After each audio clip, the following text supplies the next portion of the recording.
Hello friends, welcome to sticky notes. இன்றைக்கி என்ன பார்க்க போகிறோன்னா, பிஎட் கம்ப்ளீட் பண்ண ஸ்டூடெண்ட்ஸுக்கான சர்டிஃபிகேட் இஷ்யூ பண்ணுறதா டிஎன்டியூலேருந்து சொல்லியிருக்காங்க. ஸோ காலேஜுக்கு இன்டிமேஷன் போயிருக்கோம். அந்தந்த டிஸ்ட்ரிக்ட் வைஸ் அலாட்மெண்ட் லிஸ்ட்டு அனுப்பியிருக்காங்க. ஸோ டேட் வைஸ் அந்தந்த காலேஜ் போயிட்டு யூனிவர்சிட்டியிலேருந்து உங்களோட சர்டிஃபிகேட்ஸ் கலெக்ட் பண்ணிக்கலாம். இது 27th ஸ்டார்ட் பண்ணுறாங்க.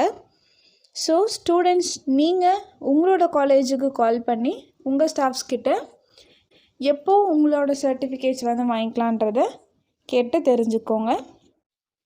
Stay tuned. தேங்க்யூ. வேறு ஒரு தகவலோடு மீண்டும் சந்திப்போம். தேங்க்யூ.